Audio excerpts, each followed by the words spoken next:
Pledge allegiance to the flag of the United States of America and to the republic for which it stands, one nation, under God, indivisible, with liberty and justice for all.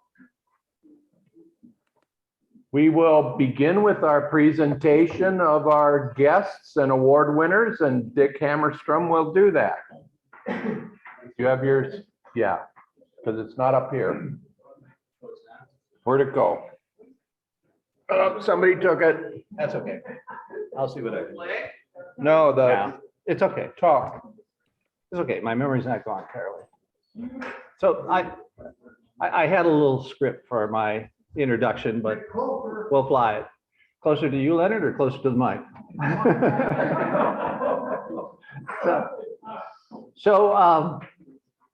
Okay.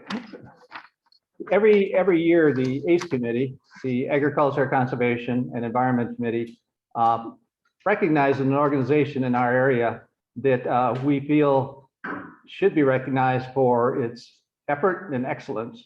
And one year we do the agriculture one, and the other year we do combined conservation environment recognition. And this year we're doing the conservation environment recognition. And the organization that we chose to be recognized for their excellence and their effort is the Purple Cow Organics. And this was an easy choice for the committee. All the committee members were aware of Purple Cow, and everybody agreed that it was an excellent organization and deserved this recognition. So in a few minutes, we're going to hear the story of Purple Cow, a little bit of the history, I think, what they do, why they do it, their mantra, and we'll take care of that then. But right now, I'd like to ask the CEO of the company, Jean Whitish, if she would join me for a minute. Jean?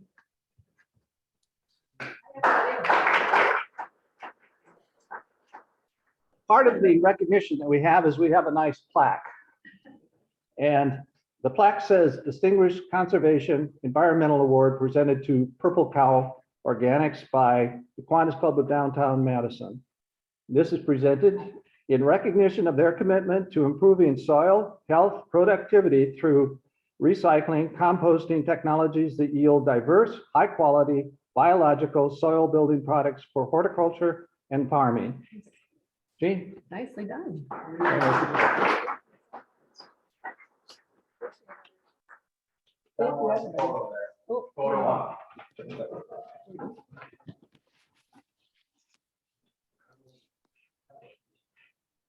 Thank you, Don. Thank you. I'd love a copy. Oh, we will.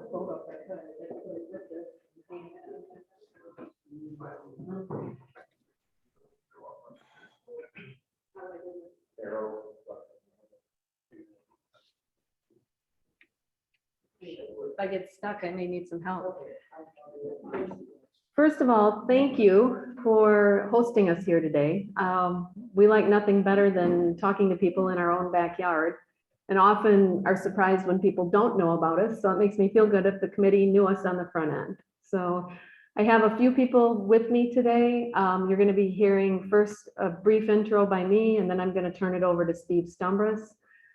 Steve is heavily involved in sales in our agricultural segment in particular. Thought that might be of interest just based on practices and where we see some real possibilities in the future.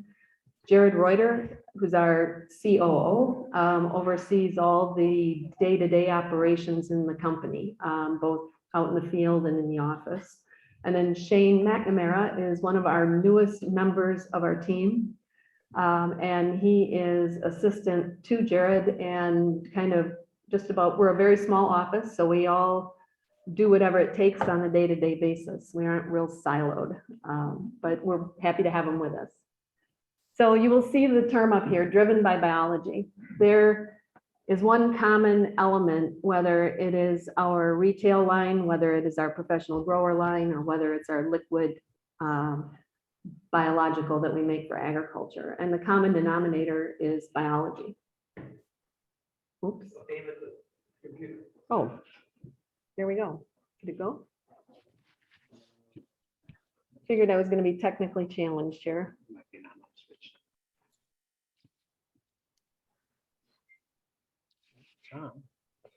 It wasn't green before. Maybe now, computer. Can I use it?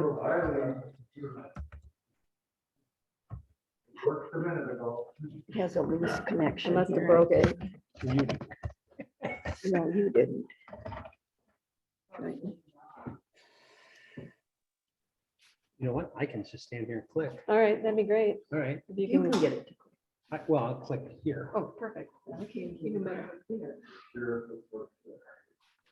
Will it work? Did it move it? No. Oh, No, the arrow buttons don't. just a minute here. Running the big can here. Now try it. There we go. All right. Okay, so now just Arrow forward to arrow. the right. All right. Okay, so why purple cow? We get asked a lot. What's the significance of the name? I was talking with some people earlier. We get sometimes confused with sassy cow ice cream that makes a purple cow flavor. People automatically assume we are dairy related or we are manure based or all the other things that you can think of that come along with cows. However, in our case, our name comes from a book that was actually written by Seth Godin, who is a marketing guru, and has written several books over the years, of which he talks about in the book, in today's market, it takes a remarkable product or service in order to survive and grow. And actually, it's your word of mouth transfer, quality of your product, compares to if you're traveling across the nation on a train through the Midwest and you see all the cows grazing. After a while, they become sort of indistinct and you don't see them anymore. Can you imagine if one of those was purple? It would be a memorable trip. So our underlying commitment is to soil health. And you're going to hear more about that and how these things have come across over the years as far as where we are with our food production, agriculture in general. But our product starts with your yard residuals that you leave on the curb with your municipality. Around the Dane County area, I would estimate that we probably service between 85 and 90% of the communities on a volume basis. So we process all the material for City of Madison, Monona, Westport, Middleton, Wanakee, Verona. I know I'm going to miss a bunch, Cottage Grove, but you name it, where there is any sort of sizable residential area, the material is coming to one of our facilities. We have a process that starts at the very beginning. One of the things that makes us unique is we control our product from start to finish. So the product that you'll buy from us in our bag started curbside, came to our facility, was size reduced, put into windrows, turned. There is a very specific process for monitoring time and temperature in order to cause the product to break down in a timely fashion and in a safe fashion. Part of that process is maintaining temperatures that will kill any pathogens. We have a fairly rigorous testing schedule that we do to verify all of that. So if you look at the circle there, it is never ending because one of the things we have to make sure we do is sell through, because every fall the leaves come down again. So, oops, this way. Come on. Oh.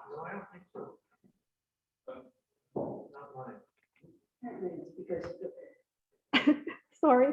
No, it's not your. Get in front of the house. There we go.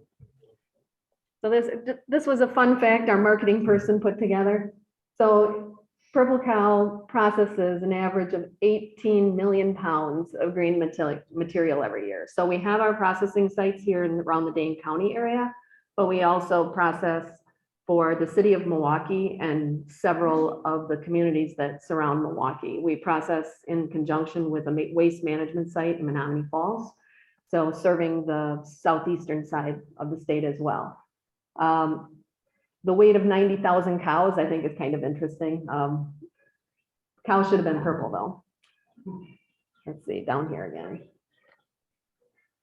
This just gives you a, oh, now I went too fast. There we go.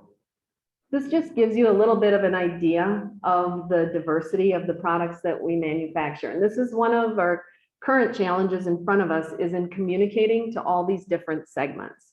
And for all of you, you're probably aware of social media and the impacts of social media. Well, each one of our market segments has a little bit of a different way of communicating.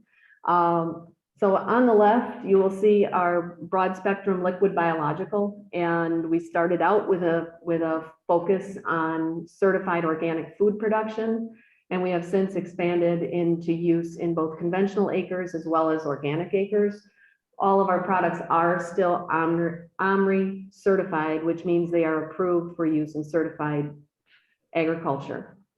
The middle section here, you will see sort of what you probably may be familiar with of your independent garden centers.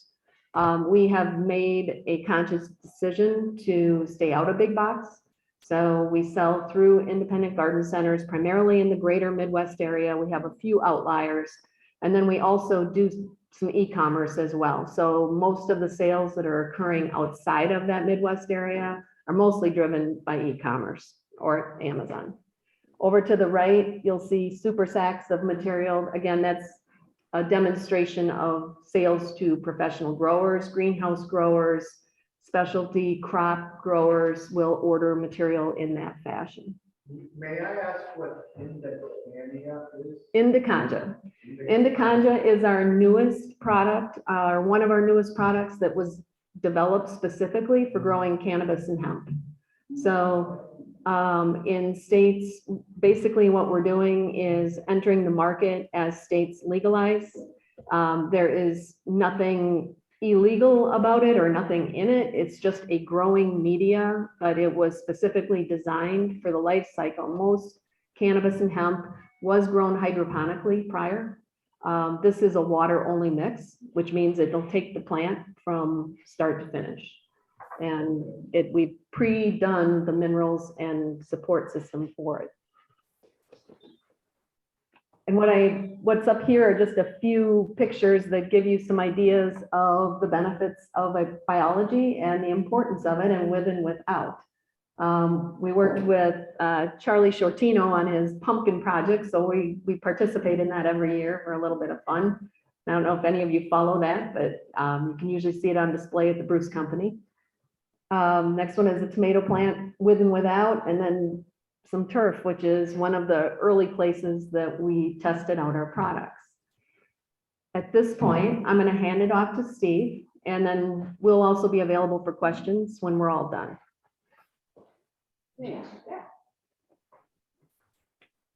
So I didn't know coming here today, there was going to be so much expertise in the room. From garden centers to greenhouse to the University of Wisconsin professionals. Gene mentioned, the grower mixes, and I'm getting to, why biology matters. Really where we started, the difference between a sterile mix and an alive mix, that foundational compost we make, that is the driving force behind getting those minerals to the plant. So, peat-based sterile mixes became popular because people didn't want weeds and diseases in their mixes, but they do lack the biology that is pretty important. So when you look at this from a greenhouse grower or an agricultural standpoint, biology brings yield increases.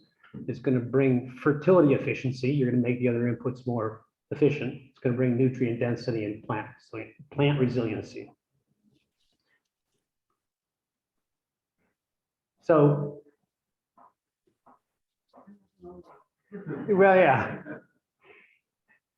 What you're going to hear me talk about a lot is how biology and chemistry, minerals, work together, because you can't succeed unless you're thinking about both of them. And they're independent, but they work in conjunction with each other. And this is not a deep science lesson here. This is just a starting point to kind of illustrate what you're buying when you get a bag of fertilizer. So there'll be three numbers on the bag of fertilizer. This is 2833 or 2834. That means there's 28% nitrogen, 3% phosphorus, 4% potassium, NPK. That's what those numbers represent. The Latin word for potassium begins with a K. So that's why it's.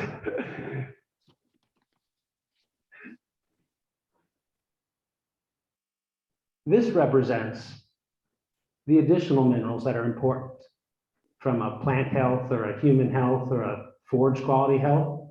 And the interesting thing is no amount of NP and K can overcome a shortage of boron or sulfur, or any of those other minerals.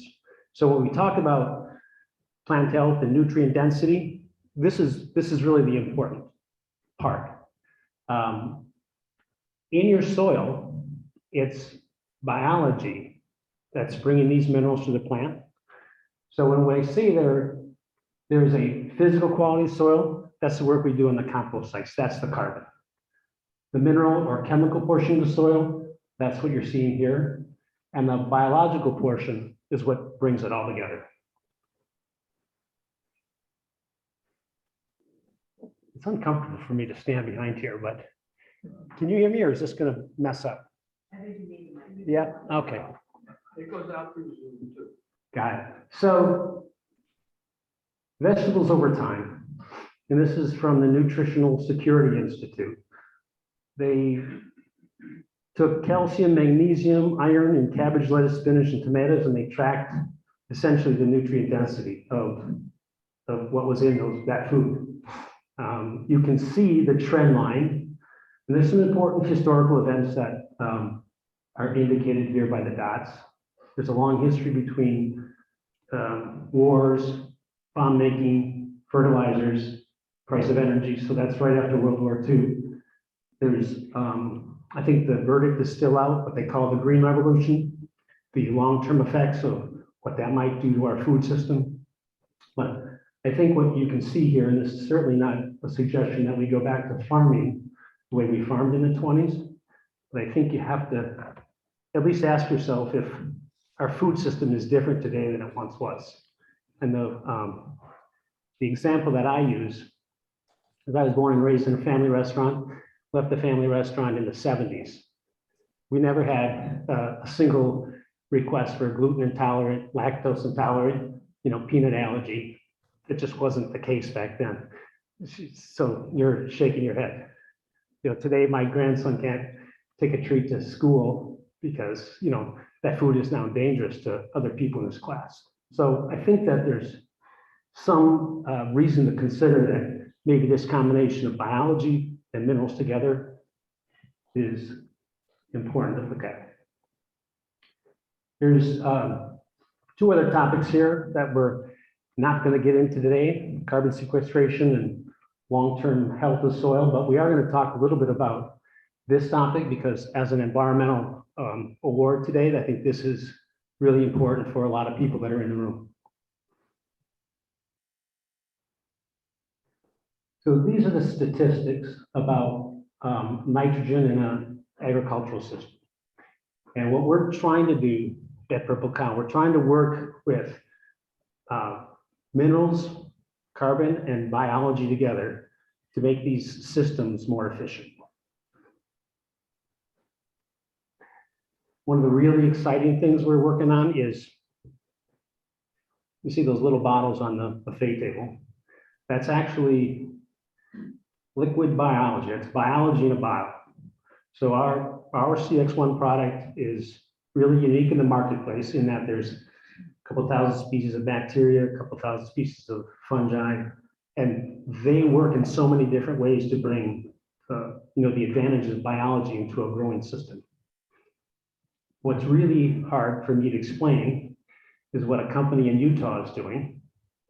They're bringing nanotechnology to agriculture. So our biological technology, their small particle technology, and you've probably heard of nanotechnology in other industries.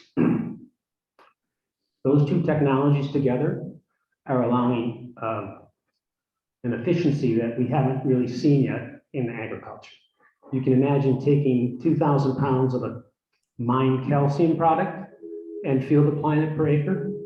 Or think about taking 4 ounces of liquid calcium, loading it into a nanoparticle and getting the same sort of efficacy in the field. This could be a real game changer for, environmental health in agriculture. So we're going to show some results of a trial that we did last year, and it's pretty encouraging.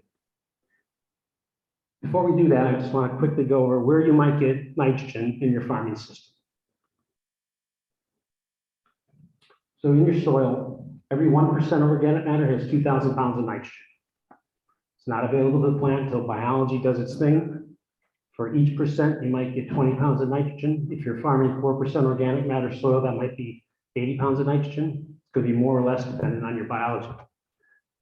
Healthy soil is half air and water. That's your infiltration and compaction issues. But this is the mineral component of the soil, part of the soil that was in that graph, all those different minerals, they're coming from the soil and they're made available to the plant when biology does its thing. We're not talking about phosphorus today, but sorry, we're not talking about phosphorus today, but the phosphorus that's brought up to the plant by biology is very beneficial. The phosphorus in the soil is not an issue unless the soil moves into the waterways. So biology and phosphorus work the same way as this nitrogen conversation. You've heard of cover crops and the legume crops, alfalfa, soybeans, they produce these root nodules. These are nitrogen credits for the future years farm. The nitrogen credits moving forward mean you can use less nitrogen if you have the root nodules in the soil. The interesting part about the atmosphere is it's 78% nitrogen, but not available to the plant. There are certain microbes that can take that atmospheric nitrogen and bring it to the next year's cropping system. If you have a granular fertilizer and use biology with it, you'll be able to use less of the granular. And this is really one of the important areas. Farming is hard. Farmers often have to do things at different times of the year. Oftentimes it's not an ideal time to apply a liquid nitrogen, but they have to do it days, weeks, or months before they need it. If you're able to combine carbon and biology with a liquid nitrogen source, you can help immobilize it and make it more plant available. And finally, the cover crop, the crop residue, there's about 40 or 50 pounds of nitrogen here. And a lot of times growers are moving it from the field, or they're burning it, or they're burying it too deep. So these are all the places where you can find nitrogen in areas that are related to biology. So this is the last slide. A trial that was done at a really good research facility in Whitewater, Wisconsin. What a typical high yielding corn program would look like.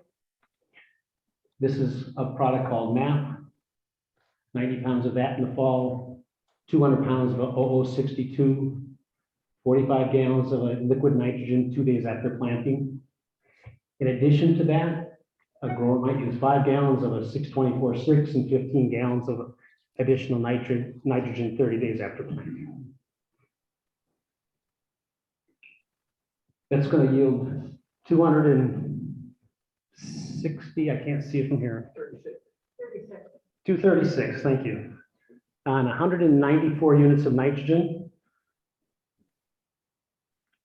What we try to do now is bring biology into the system to work with the chemistry to make a better cropping system. So we're looking for higher yields, nutrient density, fertility, efficiency.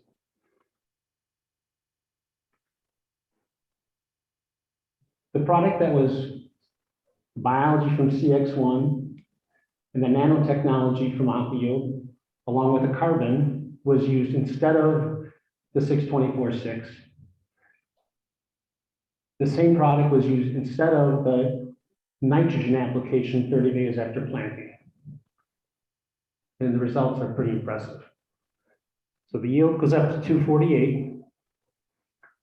The units of nitrogen applied are down to 145, and it's $100 an acre more profitable to the farmer.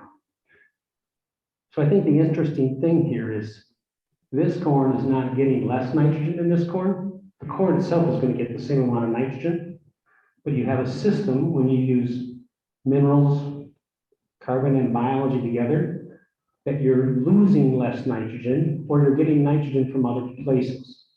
And that's really kind of the key behind the way this trial is structured. There's two other cases, again, different ways of using biology, either in lieu of or in conjunction with the input. And in all cases, you're increasing your yield, you're decreasing your nitrogen, and you're increasing the profit margin for the grower. So that's kind of what we're working on. You're going to hear it over and over again. Minerals, carbon, biology together. It works in the grower's favor on a number of levels. I want to thank you today. One of the first statements that's in Seth Godden's book. I don't think I told Gene I brought a copy of it. This is the book called Purple Cow. And one of the first points that Seth makes is that you talk to an audience that matters and tell the story. And if you can be remarkable, they'll go out and tell your story. So it's people like you in this room, excuse me, that have the ability to influence friends, neighbors, community members. And we thank you for the award. Thanks for being here to share our story. So we'll take some questions if you have them.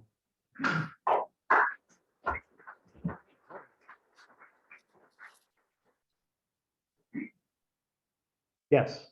It was unclear to me when you showed all the micronutrients and all the other things you needed, as well as nitrogen, phosphorus, potassium. Are you suggesting that your processes take those from natural sources, or are you adding micronutrients to your product? Right. That's a great question. One of the real advantages to the feedstock that we're using is it has all of those rare and trace minerals. The other fact is that soil has those minerals as well. What happens is if there's a biological limitation, then they won't be made plant available. They'll stay in the soil and they won't be taken up to the plant. So it's a combination of both. Keep talking, Okay. just keep talking. All right, it's a combination of both that we're able to, in a load of compost, for instance, you'll have the rare and trace minerals that we rarely consider. And a mineral, a microbe, and a catalyst, those minerals that we never hardly think about are essential for the phytonutrients or the secondary metabolites, which are the sugars, the proteins, the enzymes, the amino acids. That's all a function of mineral, microbe, and a catalyst. So yeah, we're adding it when we use the compost. The liquid biological is primarily just the biology without the minerals and the carbon.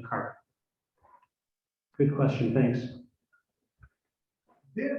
One of the things that agriculture gets in the way of information over the growing season is degree days, i.e. the sunshine. Did you consider that or measure that or make it part of your research effort? So research was done at a third-party research center in Whitewater, and I like it because it's real field trial data, big pieces of property, 6 replications, not irrigated. It's what it is. I think last year the degree days are pretty good. Last year, the moisture levels late in the season, when you talk to Tim about those results last year, they weren't particularly good for what he typically does because he had some issues with moisture late in the year. But degree days, no question, has a big part in, ultimately the success of the yield. I don't know if that answers your question, but there's so many things we're not in control of, right? We can help out here and there, but there's forces at work that are far more important than some of the things that we're doing. What is the primary raw material that goes into the process? Yeah, go ahead, Gene. So there's the leaves, there's also the trees that come from These are primary. I would say leaves are the highest volume. And another question. It wasn't clear to me when you were talking about the biologicals.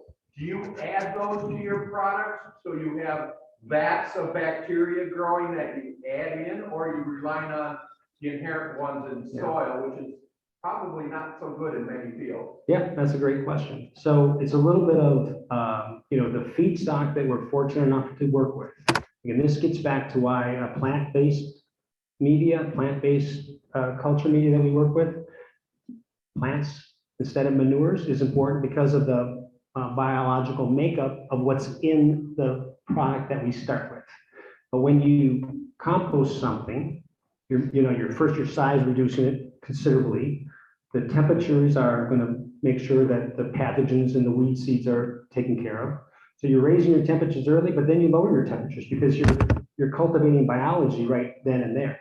So that is where we grow the biology back into the foundational compost. And then as it relates to the liquid biological, that's one of many different carbon sources that we'll bring in, making a culture media to really try to create the most diverse liquid microbial that's on the market today. And, we stand here and we're at lunch in the, little town of Madison, Wisconsin, but honestly, the quality of the liquid biological compared to what else is on the market, most of the biologicals are 1 or 2 or 3 or 4 species. And this is really different. If I could follow up with, bacteria compete with each other. How do you do quality control of each batch? Yeah, that's a great question. I'm a plant physiologist by trade, so. There's a lot of wisdom in the room. That's why I'm a little nervous, you can tell. And I'm not used to speaking behind the mic. I'm much better when I walk and talk. Sure, go ahead.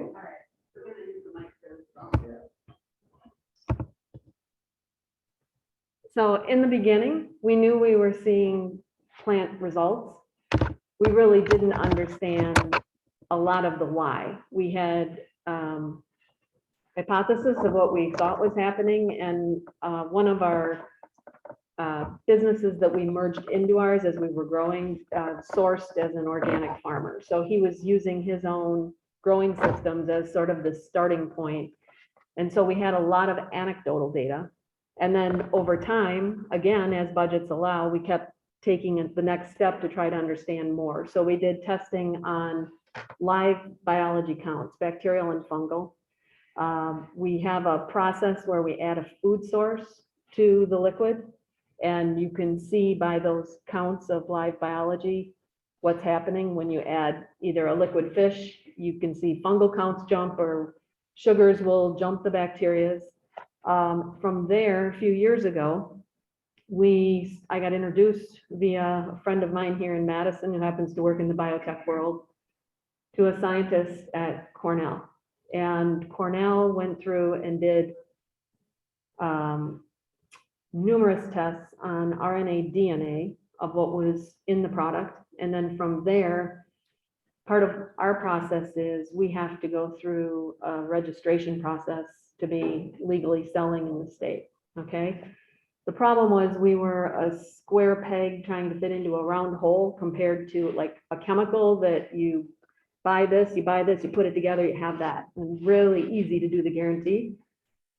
We had to go down multiple steps to be able to identify what we knew were the most prominent, because to be perfectly honest, batches are not going to be exactly the same because they are naturally produced and naturally occurring. We do have many, many years of testing on the dry culture media as well. So you can see consistency there in organic matter and nitrogen and some of the basic, I'm wandering into Jared's area of expertise over here. But from that culture media, we then have a patented process that strips the biology, suspends it. And from there, we were able to extrapolate. And we identified like the top 10 out of over 4,000 in order to fall into what I call like a safe harbor of what we know will be in there. And then had to send that to a different PhD to go through why it was plant beneficial. So it's been numerous steps, but it is fine. There's about 1% of soil biology that can be replicated in a lab, which is why you see so many limited species of products. It's exactly that we're trying to fit into a more conventional world. And since we're naturally occurring, nature's going to be a little different depending on moisture and feedstock and all those things. Biology is. Exactly. Teach students, it's variability. Exactly. Yeah. So. Yes. What inspired you to start your company and you require outside capital? Want me to ahead. handle that? Sure. Okay. So Purple Cow started as a vertically integrated department of a company you guys probably are familiar with, which is the Bruce Company. Lee Bruce was one of the co-founders. He is a serial entrepreneur. He and I have been business partners since '94 through several different business ventures, and this sort of evolved as a part of his succession planning. And as he retired out, decided he wasn't ready to stay home and decided he would take this operational arm of the company with him upon his retirement. He's a big picture guy versus a detail guy. So one day employees were over here, the next day they were over here, and I was following around behind and sweeping up the pieces and getting the employee handbooks out and the payroll set up and all those things that go with running a business. But it's been an evolution. We merged another company in with ours in 2010. And again, that gentleman was an organic farmer, was doing sort of boutique sales. Nothing like the volume we're doing today, but he brought a level of expertise in a different area. We were primarily focused on landscaping and contracting when we first began. A lot of bulk product had not entered the retail market yet.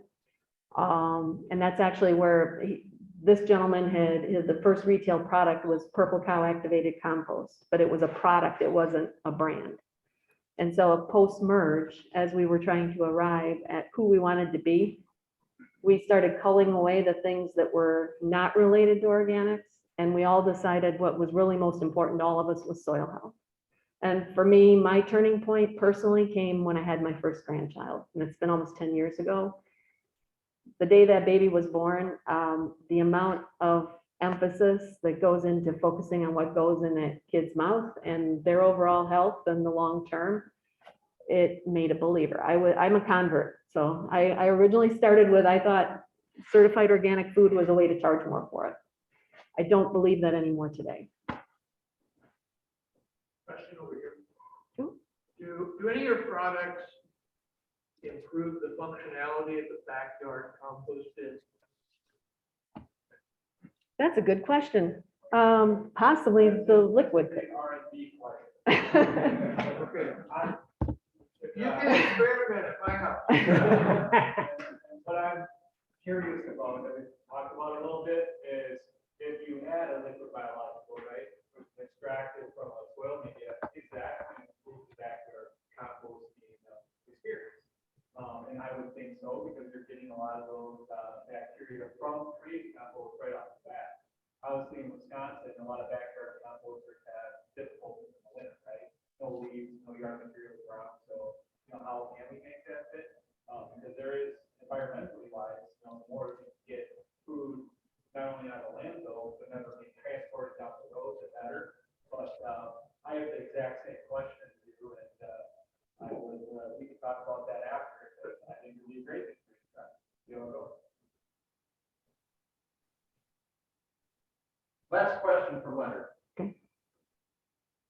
I'm old. And a soils guy.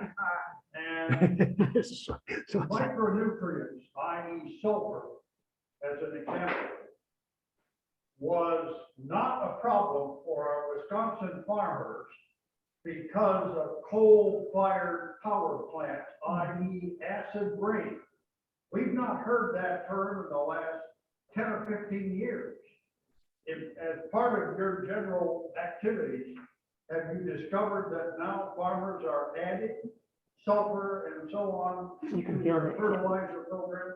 Absolutely, absolutely. This is absolutely the case in farm systems everywhere. People know that they need to add more sulfur. You know, sulfur, calcium, very highly leachable, and they have to be added on a regular basis. And you're right, there wasn't a problem 15 years ago. Thank you very much. Thank you all again.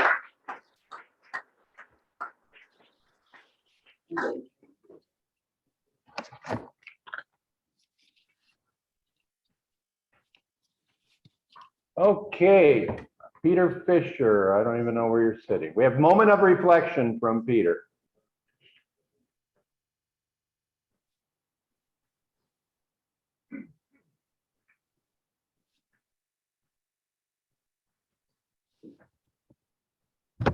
Couple of weeks ago, Eileen did the moment, and she was talking about a couple of things that were happening throughout history at this point.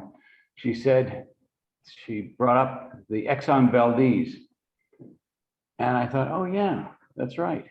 I leaned over to my friend Jim Patch and I said, I had lunch with the captain on his way up the coast. And, you know, the Exxon Valdez hit a reef and disgorged about 11 million gallons of fuel oil. And so Jim said, I don't know if you know the story, but the captain was in his cabin drunk. And so Jim said, did you have a drink with him? Yes, I did. So it got me thinking about coincidences. And like everybody in this room, I think, man, have I ever had a million coincidences? So is it a coincidence that I was 800 miles away at a friend's house? I opened a book in his extensive library. Out of that book, I took a piece of paper, and on it was my ex-wife's phone number. I called her up and I said, are you okay? She says, yeah, why? Oh, never mind. So is it a coincidence that years later, I made an unscheduled stop in Detroit on a plane, got off the plane, and I ran into my ex-wife who was getting married that day. I think those things have to be coincidences. But so I did a little bit of research and I really enjoyed that. Everybody has coincidences, but if you think that they happen for a reason, it's called synchronicity. It means nothing to me. However, synchronicity is the coming together of inner and outer events in a way that cannot be explained by cause and effect, that is meaningful to the observer. The author of that is Carl Jung, and I don't get it. But that's fine. That's the definition. So what's the likelihood of coincidences? Well, if you're a scientist, you say, well, it's once in a million, once in a lifetime. We live for 28,000 days, and the chances of something happening are minuscule, but even get worse if you start putting conditions on them. So think of the events that occur in your life. You know, you were thinking of an old friend, and that friend gets in touch with you. You went on a blind date and you met your spouse. You were thinking of a record, and then there it is, being played on the radio. It's a dream that plays out in your life. So there are a bunch of people who have their thoughts, all of which combine to nothing. Albert Einstein said, coincidence is God's way of remaining anonymous. Carl Jung said, I don't believe things happen for a reason. There are no coincidences in life. Dick Cavett said, just think, there are billions of coincidences that never happen. And I will leave you with this, Yogi Berra, who said, that's too coincidental to be a coincidence.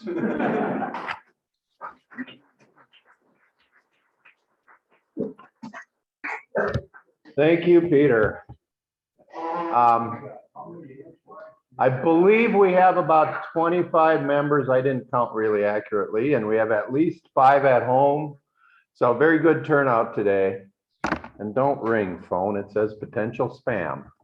Oh, man. Couple of announcements. If anybody's looking for something to do and eat on Saturday, the Middleton Kiwanis are having their pancake breakfast. It's at the Middleton Sports Bowl on University Avenue. All you can eat for $7. They have pancakes, sausage, coffee, juice, and milk. Children 5 and under eat free. So one of our sister Kiwanis organizations on Saturday, you can go stuff yourself with carbs if you want and are running a marathon on Sunday or whatever. So there's also one in Monroe, and I don't have the details on my phone, but definitely Ken Seville, our lieutenant governor, said you could make both. So if you're really into pancakes, you can go to 2 pancake fundraisers this weekend. Now you asked the hard question. Did Ken tell me? 7 a.m. to 11 a.m. is the Middleton one. Again, Middleton Sports Bowl, which is 6815 University Avenue. Now I have to find my own email that I sent out yesterday. Doody-doody-doo. Oh, actually, while I'm looking for it, I have a question of Purple Cow Organics. On Wednesday, I'm heading up to the Wisconsin Society of Science Teachers annual conference up in Wausau. I'm the CFO for that organization. We have about 300 science teachers getting together for 2.5 days. Next year, we're in Madison at Monona Terrace. We do field trips. Is there something up your site that you could take a bunch of really interested science teachers and spend an hour or 2 with them? Absolutely. I used to do a tour with Middleton's Environmental Studies group every year. Okay. And we get on a school bus and drive through the site. We have to do something along those lines just because we're working with a lot of heavy equipment. Yeah. But we'd be happy to. But I will talk to our chairs for next year's meeting. It's probably, let's see, I should know the dates. It's in March. But we're always looking for new sites to have our science teachers get enthusiastic about. Well, there's more and more schools that are doing their own gardens now. And Yeah. showing kids how to grow food, and we've been approved for sales into the Chicago public school system. So they're into teaching kids about urban growth. Very good, very good. Yep. I, years ago, started a bunch of school gardens, some of which have lasted and some of which have flourished when I retired. So that's always good to know. And teaching kids about the value of taking care of the earth is immense. One other question of you. Are you familiar with the Tiny Earth Project of Joe Handelsman on campus? I am. Okay, great program. I used to do outreach for UW-Madison, science outreach. So very good program. Tiny Earth is, Joe Handelsman she was a former associate director for the Office of Science and Technology program in the White House. So she worked with Obama, President Obama, on science policy. Now she's back at the university. She's a soil microbiologist who collects soil samples from around the world and analyzes them for the different bacteria and things using DNA primarily. So Just released a book on soil and climate change. Very, very good. she is an amazing, actually, Jim, remind me to ask her to come talk to us. She would do it, I think. Okay, let's get on to the schedule here. This week we have bingo. If anybody can help Tom with bingo, Thursday, I will be up at my conference, so he may be a short of body for sure. That's this Thursday. Wilmar lunch, Saturday, April 23rd. Highway 19 cleanup, April 30th. Sign up on the website or talk to Jerry.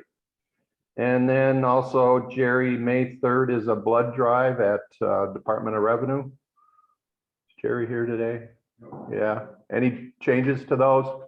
Okay, I'm going to try put more volunteering opportunities in the weekly newsletter that I sent out.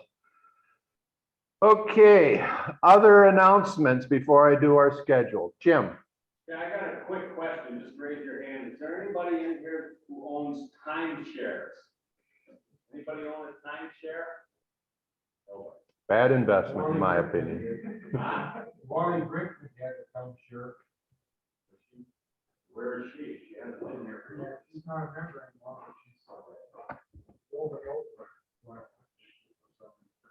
Sorry, was this speaker idea? It was. It was, yeah. Anymore. Okay, speaking of speakers, any other announcements? Next week, women in Saudi prison system. That might be very interesting. In 2 weeks, we're going to get an update from Exact Sciences. They've done some acquisitions. They've done some expansion of their products. And it's been a couple of years since we had, is it Wayne Larrabee? Their out public relations person. Steve Levery. That's some, Levery. yep. That person is going to be here to talk about the expansion of a very important biotech company in the Madison area. Anything about the Mark Centers and We're looking forward to their presentation on April 25th. Mark stands for Madison Area. Rehabilitation Centers, day service, vocational service for 300 adults with developmental disabilities. Okay, it's one of Richard's former passions. Oh, yeah. Then I did put down some May ones, but we'll get to those later. Just a reminder, we do not meet on Memorial Day, the end of May. Anything else for the group? I get 5 minutes credit again for being early. Any more questions for Purple Cow as we were sitting here and thinking? Why no big boxes? Why no big boxes? Okay. We need that answer. Yeah. So big box retailers operate on volume only, for the most part, and very, very tight margins on top of it. And from a philosophical standpoint, we felt better that our product was better suited for the independent garden center that would take time to understand the difference and why we were different versus just what's the lowest price that you'll sell it to me at, and I have to be positioned right along with everybody else. So when you walk in, like I alluded, we are not the cheapest bag on the shelf, and we're usually at the high end. Again, a reflection more of quality than quantity. Yes, sir. My question is on your leaf mix.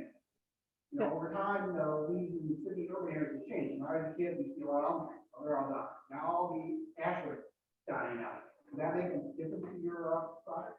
It really does not. The process of composting and the breakdown and changing of the molecules themselves that take place. So we will have varying feedstocks. The things that can affect us are if we have a recipe where we end up with maybe more brush than leaves. On those particular windrows, we still get quality product. We just get less of it because the wood takes longer to break down. So we're always looking to try to get as much of a homogeneous mix as we can, but certainly certain times of the year, you'll see some variation, but it mostly affects what it costs us to make it than it does really what the finished product is. I'm a plant biologist, so I love plants, but there's one tree I despise in my 7 acres, black walnuts. Do you have to deal with the poison that's in them in collecting leaves and things? I don't think, I'm looking at you, Jared. I don't think we have Yeah, had, no, we actually have worked with the city of Madison on the black walnut they had, and we composted it, we never known it. It'll break all what we have done that most composters have not done, and we have to send our compost out periodically, it's extremely expensive, but they've been running through a test where they test for a bunch of harmful chemicals, including pesticides, herbicides, all that stuff, and it's always come back clean. And it kind of goes to having a high quality process. It can break down a lot of those molecules. One that it could not, and which is why it's banned now for years, is the pellets. They used to spray that. They were finding out that that actually stayed pretty much the exact same molecule in different compost, et cetera, going into waterways and all that. But since it has been banned, but we typically follow the news and all that stuff, so if we ever see an issue, then we obviously will have to take it, but, yeah, we have not seen anything in our material yet that. Okay, that's good. One, Okay. when you talk about quality, I was reminded when I used to buy heavy equipment and bought a lot of Caterpillar equipment for the landfills. Jim Trusted, the salesman for Caterpillar, told me, he said, quality is like buying oats. You can buy nice clean oats, or you can buy oats that have been through the horse plants. I like that. He's our resident jokester. I like that. Yeah. Last question, Gary. Who controls the timing on when you open your compost sites and close them? Because last fall, you closed them on November 1st. And because of global warming, it should have been open at least another 2 weeks. And they ended up dumping all the leaves on our cemetery at our church and in the backyard of our church from all the neighbors. So who controls the timing on that? We have contracts, we actually do not own the land at the MRV facility in Middleton. We have a contract with Wanakee, Middleton, and Turtleville. In that contract, those are the dates that we're supposed to be open and closed. This year, for instance, right now, the compost site is open. And it's not supposed to technically, we opened it 2-3 weeks ago, and it's not supposed to open until April 1st. We do look at the weather. Typically, the city, the reason they do November is because they they stop doing pickup, right? It's done, they're putting the flowers on. And we have had people fall, therefore, we've had lots of vehicles get stuck. So we don't know, exactly when it's gonna snow, but we basically look at temperatures and work with the city. And if we deem it's too risky, we don't want to risk any of that, then we'll say, let's just call it. But we do know it's a challenge. We get a lot of phone calls back in the office. Okay. Yes, Yeah. yes, I'm very aware of that as well. I'm going to hit the bell. Thank you very All right, much. Thank you.